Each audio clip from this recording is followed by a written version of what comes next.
Scripture words or scripture swords for personal battles.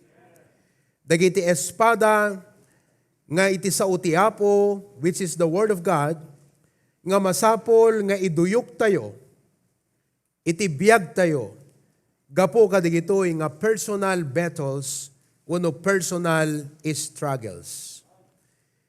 The reason no apay nga ma-experience tayo dating a personal struggle is because this is a fight between our human nature and our spiritual nature. The human nature tayo, masapol kakabsat nga maduyok, tapnon iti kasta, haan tayong agbalin nga karnal nga Kristiyano. That we are not being driven or overpowered by our flesh. We do not become a victim or a defeated because of our flesh. No, dikat as Christians, we are victorious over our flesh. Sino kada kayo kakabsat, iti adda, area ti personal nga biyag na nga pag-istragelan na.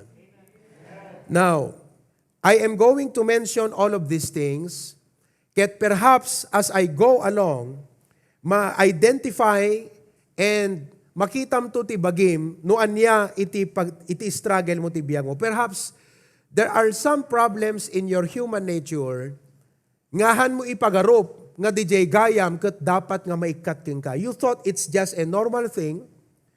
You thought it was just natural because tao lang tayo. But if you're a Christian, hindi pala nararapat yun sa'yo. And it becomes a struggle now. It becomes an enemy that you need to defeat. And the only way you can defeat this is by using the Word of God, the sword of the Spirit, nga iduyok mo iti sarilim.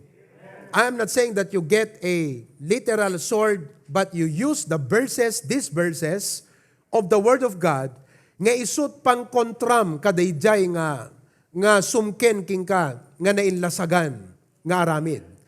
Number 1, mga kapatid, is anger. Anger.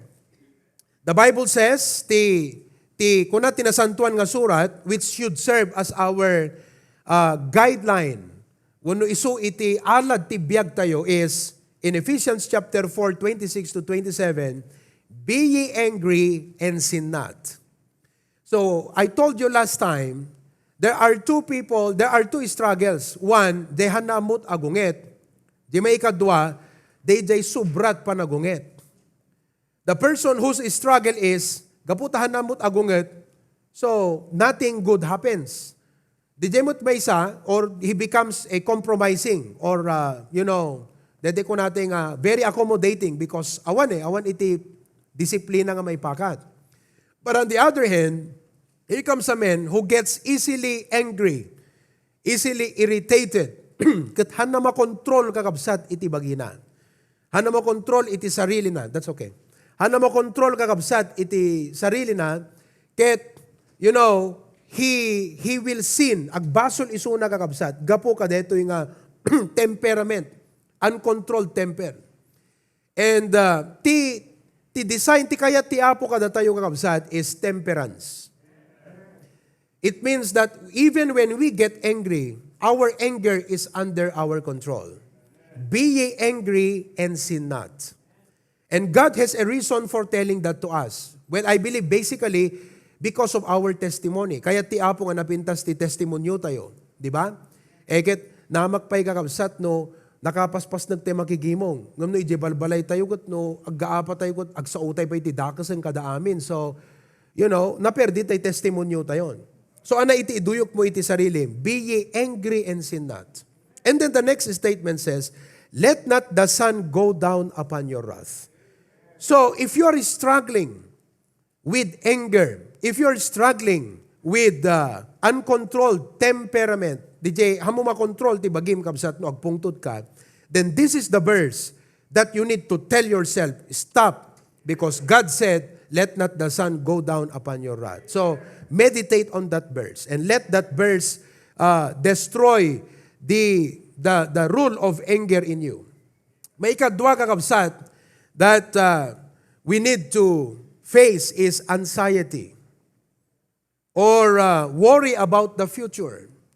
And I gave to you last Wednesday night a exhaustive explanation on Matthew chapter 6, starting in verse 25, aging ganay iti verse 34, on how we are to defeat DJ human nature tayo kakabsat nga madandanagan when no anakit no sa unan, anxious, agkapoy tayo, gapo iti panagparikot, uno panagworry, alisto tayo nga panagworry with regards to our life of the future and our tomorrow.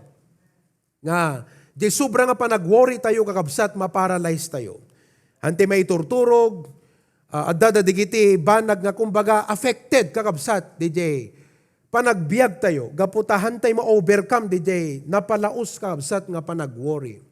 So, Matthew chapter 6, the message ko the Wednesday night, if you like to go back to it, listen to it again, and let the sword of that verse strike you and change you and transform you from a fearful person to a person full of faith and hope in the Lord. Number 3, bitterness. Okay? Bitterness. This is a struggle of a person who finds it difficult to let go of a grudge. Han nga na nga nalaka kakabsat nga maibatan iti sakit tinakem, bitterness. And this is also a struggle of a person who finds it hard to forgive others. Maybe it happens when maybe dakala factor kakabsat DJ kunata yung upbringing.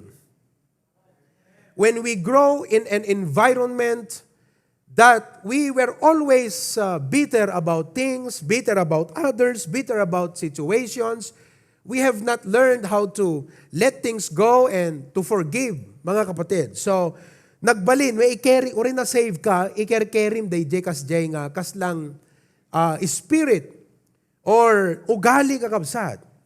Nga uray sang kabasit na mapasaktan kat nabayag kakabsat nga mailiwag, na nabayag nga mapukaw ging kuana DJ.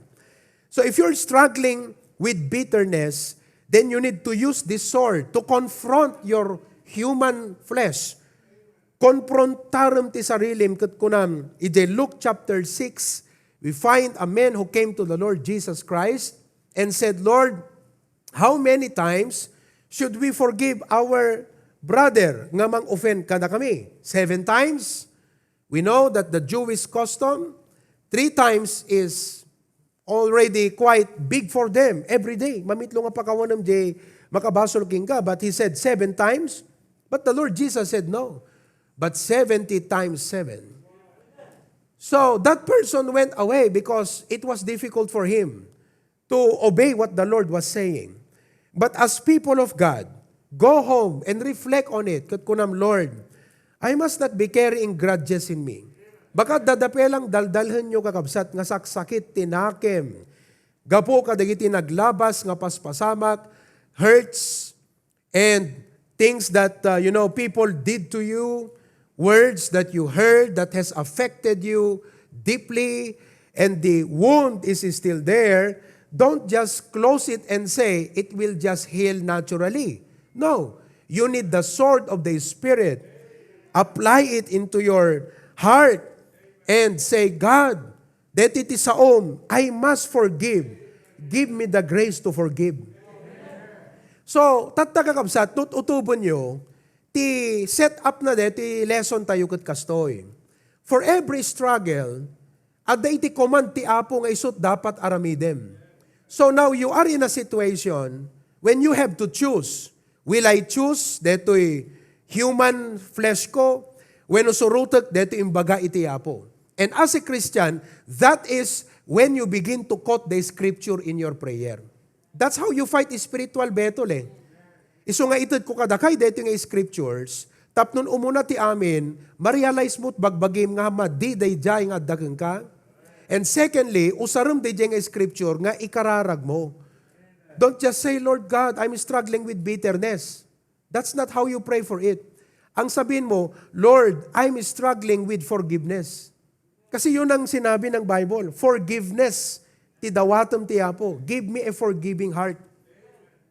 Tulungan nak Apo nga daytoy nga tao mapakawan ko Apo isuna ket as if awan iti lamat nga mabati ka DJ na sakit ngay naramid na kanyak because adda kanyak ti forgiveness. Can every day, for example, if you are facing challenges when you have to forgive people every day, then you need to have this sword every day. You see? So makita yung absat ti plaster na dito, spiritual struggle. I hope you get it, brethren. Nga, once nga, example, anger, nag-struggle ka, at the command iti Apo, isutsurutom di command. Likudam, pagtalikudam di nga banag kat surutom di command iti Apo. That's how this thing works. Baka ko nakikot, sword, kasano di alam di verse, ibag pa mo, di panunot mo, then suddenly mapukaw ti anger king ka. No, what God is saying is, leave that and do this. That's how the sword works. Leave your bitterness and do this. Leave your worry and do this. Ganon ang how you apply the sword into your life. Okay? Let's move to number 4. May ikapat ka struggle kakabsat is burnout. Is there any among you today who is struggling with burnout? Okay? Ti burnout kakabsat, iso daytoy DJ exhaustion. Kuna na di dictionary, exhaustion. Panakaibus iti pigsa. Nga mangipatuloy nga mga ramid, digijay routine ti biyag mo, digijay responsibilities ti biyag mo, kan mangsango dagiti rigat nga dapat nga sangwem. You do not find any more strength in you. You are burnt out. So anak kakabsat iti sword nga iduyok tayo. Oh, ano iti dapat iduyok mo if you are experiencing burnout right now. For example, you are a student. Okay? Kat permi nga madagsenan ka, dahil dapat nagbasam. Ana iti ibagim nga dapat aramidem as a Christian, sword. To counter dayjay nga pagturungan jay biagmon. Kasi mapanijayen. Mapan di panunot mo jayen. So anat iduyok mo ti ibagim nga aramidem to counter that direction. If you are a mother, if you are a father, and mapadpadasam dito, ubra ka, ma-burn out ka. Okay? You wish nga han nga Lunes tong bigat. Anyone? Sabi ko sana hindi Lunes bukas. Kasi, why? Why are you, api nga, mabutin kan nga pa nagubra, kapsut kan? Because of that burnout. And you're going that direction. So, anati, i-counter mo, ti bagim tapno hanga isut papanam dayjay. Let's use Matthew chapter 11, 28 to 30. Matthew chapter 11, 28 to 30. Come unto me, all ye that labor and are heavy laden. Deta pela nga awis kakabsat, mangtuden iti biag. It's like you are a person walking on the wilderness, on the heat of the day, you ran out of water. Then suddenly, may nakasalubong ka at sinabi niya sa'yo, Uy, umay ka uminom dito Uray, di ka pa iminom na bang-aran ng diriknam. The invitation in itself is already relieving. When Jesus said, come unto me. So tell yourself, apay nga ma-burn out ak, kung nati Biblia, inak iti Apo, isukit diti aramidek. Come unto me, all ye that labor and are heavy laden. Da kayo nga agbanog, ken da kayo nga madagdagsanan. And what did the Lord say? I will give you rest. Anat iti tiapo kada tayo? Inana.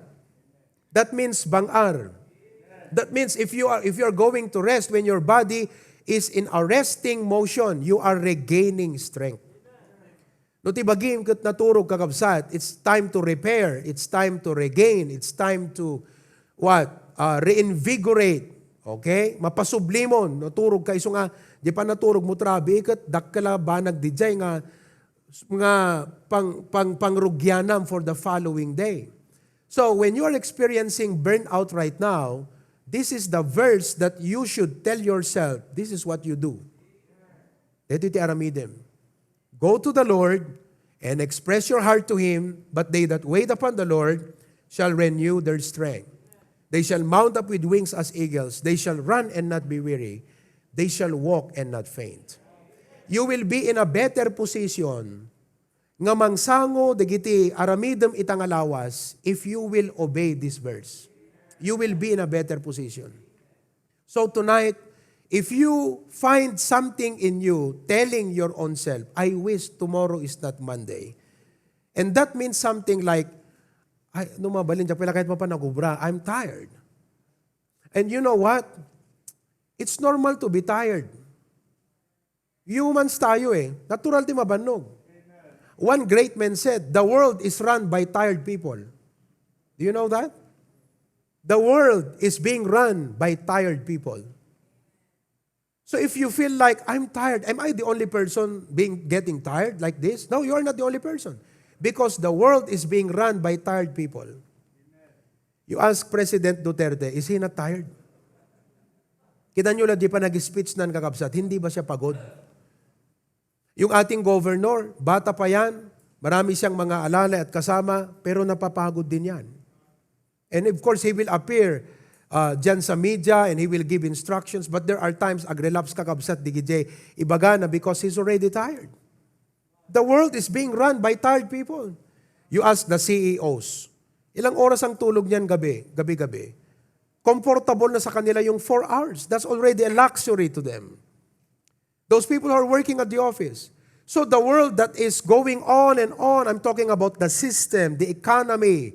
I'm talking about the government. Nagtartaray kakabsat, nga isot pagpulpuligusan ti biyag tayo. The people behind the steering wheel of all of these things are all tired people. So it's normal to be tired. But see, when you are in that point and situation, deto iti birds nga ibagam iti bagim, you don't have to get burnout. Go to the Lord and bring your burden to Him, casting all your cares upon Him, for He careth for you. And ask Him to renew your strength. Ibagam ti Apo, may saam ko nam, Lord, give me strength this week. Lord, help me. Dito pa naturog ko ita, nga uray, for example, matansyam, di ba? 4-5 oras lang turkas lang kumakin engineer. Oh, palagay nyo kaya, si engineer, hindi to napapagod. Oh. Bukas, madaling araw, 4:00, BBI papuntang Claveria. Anong oras na siya makakatulog mamayang gabi? Hindi lang po yung Claveria ang kanyang pupuntahan na supervisor ng work eh. Kaya nga, sasamahan niya si Kevin. Kasi si Kevin ang mag-drive. Why? Because he will be a telephone operator all the way. Tama ba, Tito Dino? Sabi nga ni Kevin sa akin grabe talaga ni Engineer Pastor. Mula Bacarra hanggang Claveria na nagtaltal na di cellphone na kunana. Kat uray agpaysohan nagigam martilyo. You get what I mean? Urayhan nagbatil. Sa bali di pa naka-exhaust na compare ka di karpintero. Di karpintero bagilat na banog. No ida na maturog. Makaalat inana ngem di panuno ta mabambanog. Uray maturog kaslahan na main inana ang gagabsan. So sa bali, see, the world is being run by tired people.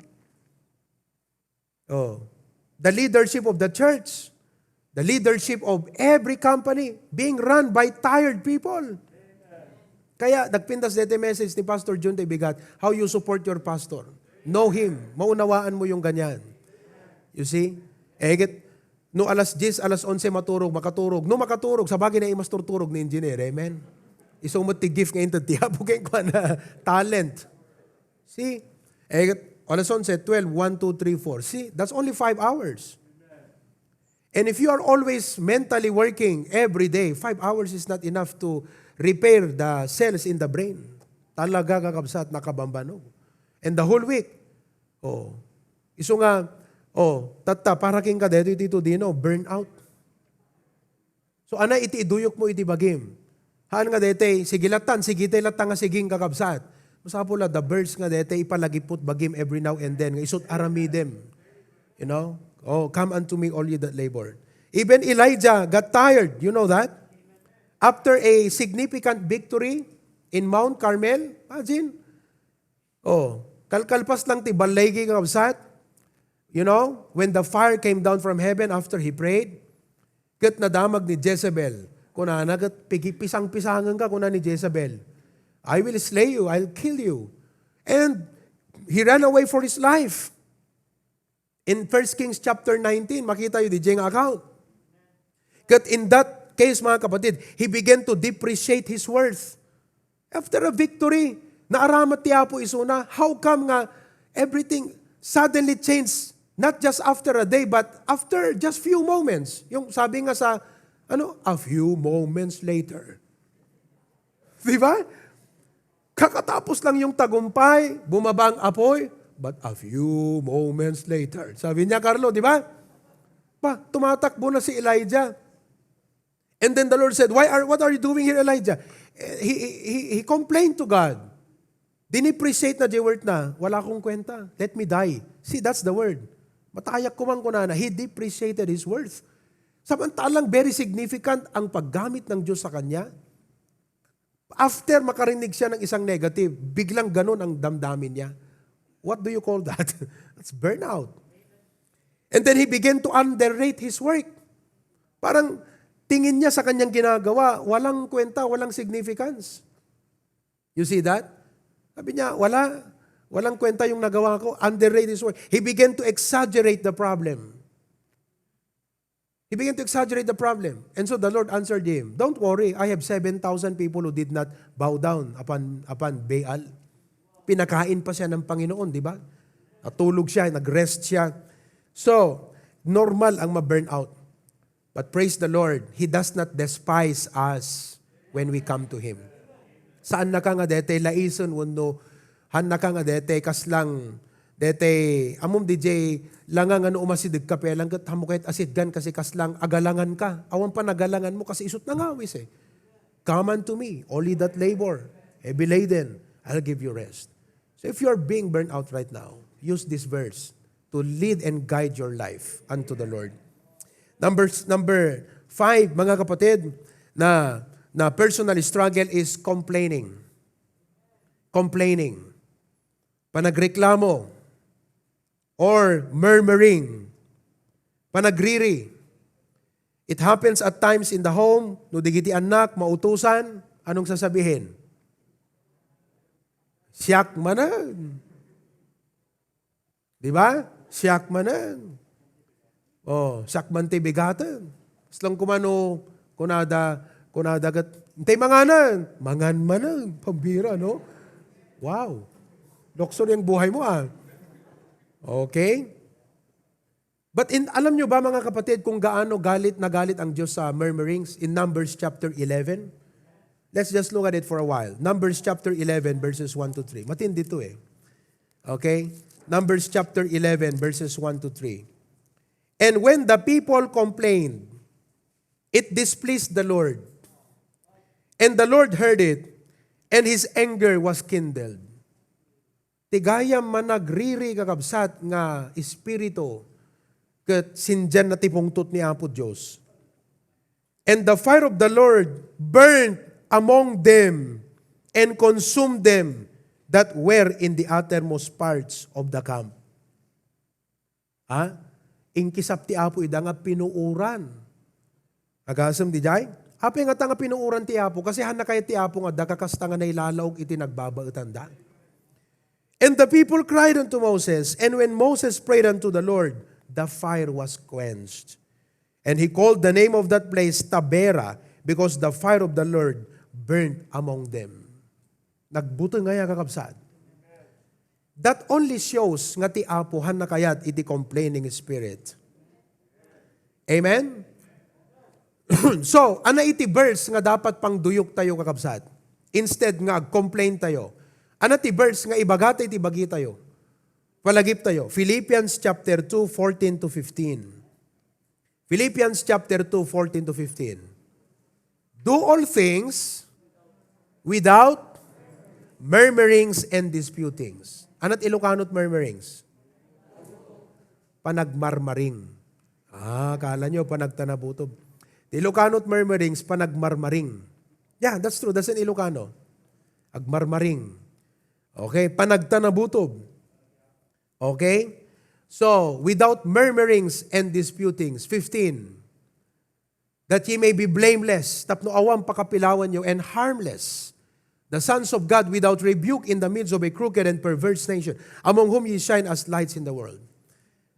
So, duwa ti application na dito nga makita tayo kakabsat. Umuna is, generally, di pa nag-complain tayo kakabsat, kadagiti, ado nga, banag iti pa nagbiag, just like a child, siyak manen, when agriri ti puso tayo, da ipaaramid ti apo kada tayo, kas lang di tayo kumakayat nga aramidon. Ngam aramidon tayo tumulang. So, may lang aramidon tayo nga napnoon ragsak. Why? Because of testimony sake. Mas lang kung may di pagubraan, no si katay tao nga kanayon nga assignan da kakabsat, kaputa makita da nga capable ka. Kasi handa ka mo't assignan, no hangka capable eh. Siyempre asit ganda ka. No kas pagarigan, sir, kasapulang ka no ti kastoy, sikat kitan di boss mo. Amum latat kahit nga sa hundi dayan, di ba? Pwede bang ayusin mo to, kaya mo to. Kat no si ka, kunam, boss na ka doon, brak boss, kastoy. Di ba? Pero nung kunam, well, I'll try my best by the grace of God. Eket, nagpintas nga testimony, di ba? So kakunana, that she may be blameless and harmless, the sons of God, without rebuke in the midst of a crooked and perverse nation, among whom ye shine as lights in the world. So, generally and practically, yun yung application. But, if you look at the real context of the verse, ipagpakita na dito kakabsat, as lights in the world. Na anat connection na dito, no i-compare tayo scripture dyan, Matthew chapter 5, kasi hangko kahit nga mamiss dito nga kuwagabsat, kasi isot talaga nga ipagpakita dyan verse. It's all about persecution. As during those times, the Christians, they were underprivileged. So even then, no agtrabaho da, handa dapat nga complain. No mampay kas lang unfair. Kasi Christians da eh. Because of their being a Christian, they were treated unfair iji pagubraan. But even then, they should not complain. Isipin nyo yun, ang tindi nung kanilang conviction bilang Kristiyano, yun yung sinasabi ni Paul. Di ba? If at the work, mga kapatid, you are being mistreated because you are a Christian. Mainggit ti tawagin ka, kapo di favor iti apo. Let's just put it that way. Kat perperjen na kan, wano, at dadikiter aramidin na kakabsat nga bang pasakit king ka, kaputa, siyempre makita ang evident ti favor ti apo king ka, but as a Christian, masapon nga di pusom natal na, peaceful, kan prayerful kay ti apo.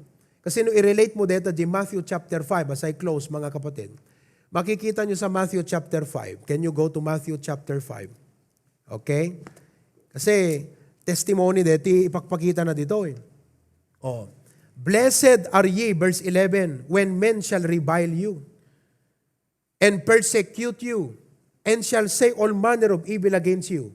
As Christians, okay? Rejoice, and be exceeding glad. Kung na ka di, complain. So when people persecute you for being a Christian, are you going to complain? No. What the Bible is saying is rejoice. Are you being persecuted? Rejoice. Don't complain. Di ko nakaruda di Christian because they are Christians. They are being treated unfair. Ta Kristiyano da nga rod. Kas lang the discrimination. But even then, they have to work without complaining. Pauna, ito nga balakad ni Apostol Pablo kadigiti nga believers. And parang, ang hirap naman nun. Diba? Pero sabi niya, no, do all things without murmurings and disputings. So, ipaaramid digiti masters you, do all things without murmurings. Wala nga Apostol Pablo, kastoy. No, do all things without murmurings. Ipakita yung nga Kristiyano kayo. It's all about testimony. You see? Kaya sabi rito, rejoice and be exceeding glad. Ye are the salt of the earth. Ye are the light of the world. So, the connection na amin dito yung kakabsat, among whom ye shine as lights in the world. Amen? Ayan. Tuloy tayo tumaminsan. Okay. I hope nga deti, at least deti talo, makita tayo kat no ada iti paka-irelatan na iti biyag tayo kat well and good and praise God. So, na-addressan tayo deti burnout, na-addressan tayo deti complaining. Dudwala gayam tinaitid ko kakabsat. Ibatik mo lang deti may isan, confusion. You just write it down. Sayang ba? Okay, let me just give one more. Amen? Confusion. Are you struggling with confusion? I don't know what to do. Anang atat aramidek. Sometimes, very often, adakas na nga situation tayo, right? God is not the author of confusion. Han nga isuna iti mangtad kada tayo iti tayo nga maawatan. Confusion is lack of understanding or uncertainty. Unclear, hanan nalawag kada tayo kakabsat, dagiti aramidon tayo. Confused. Anang nga ta? Bet nga ta, deti ubraag, anang nga ta? So, when you're in that situation, anat verse nga usarem, nga mang-guide iti biyag mo. Psalms 25, 4 and 5. Use this verse and make it a prayer. Everybody read. Teach me, show me thy ways, O Lord, and teach me thy paths. Lead me in thy truth, and teach me. For thou art the God of my salvation. In thee do I wait all the day. So if you are confused right now, you need to use this verse to tell yourself and guide yourself, direct yourself. This is what you need to do. Manalangin ka at sabi mo, show me thy ways, O Lord. Ipakita man kanyak apo, iti dalan. Anyat dalan nga surutek. Deto. Hanggang makita amin. Ikanak man ti wisdom apo nga mga miris. O, teach me thy paths. Or lead me in thy truth. Lawlawagam ti panunod ko apo. O, use that verse to address your problem or struggle of confusion. Amen? Nakaturog kay samot ng kakabsat. Duwa lang ti klase at pastor. Tay pastor nga makapaturog. Kan tay pastor nga ure na pautag preach, di ka makaturog. Diya ka muna sinuwa ka pastor, ije kanyayo. Are you still alive? Amen? Okay. To God be the glory. All right. So we have addressed the problem of anger, anxiety, bitterness, burnout, complaining, confusion. To God be the glory. Let's pray. Father, thank you. I pray that you will help us remember, meditate upon these verses, and use these verses to address our struggles in life. Perhaps there are folks today nga umay kadakwada when mapaspasamak dito pan naka-burnout apo. Ket mapukawan iti pigsa wenno regta iti panagserbiken ka. Ngam nalawag apo dito verse nga iso iti dapat nga surutan mi. Come unto me, kunam, all ye that labor, heavy laden, and I will give you rest. Dito nga lawas sangwen mi kuma apo with a renewed strength, with a renewed mind. And maybe some of us are struggling with complaining. Kas lang nagrigat pa yun apo nga mabaon, kaputa, managriri-tirik nami apo. Ado nga maibagbaga sakbay nga agaramid. But for testimony, Lord, ma-realize mi kuma, we are Christians. Kadi palagip mi ti bagbagimi nga, hanak dapat nga kasjay nga tay tao nga managrek-reklamo. Uno managririri, kaputa, kunam ti saom, we must shine as lights in the world. Mauray adaman dagiti pakaidadanusan mi, gapu nga Kristiyano kami apo.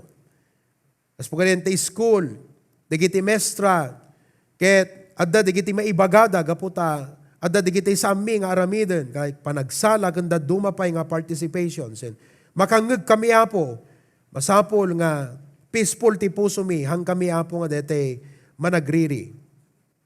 I-direct na kami when we are confused, dear God, because you are not the author of confusion. Show us your way. Teach us thy path. Nang runa po ita, tulungam ni Pastor June, who is very hands-on, kadeti pa nakakita iti trabaho, ti building construction di Claveria, Lord. Tulungam po iso na ni Engineer Sidera agbiyahin to nubigat, to see the work, bendisyon ng apo. Kadagyaman kami in advance for your answer to our prayer. Agawid kam nga rod apo ita, nga naregta iti kaungan ti puso mi, Lord, because of what we heard today. Kwam ti gloria kandayaw, in Jesus' name. Amen.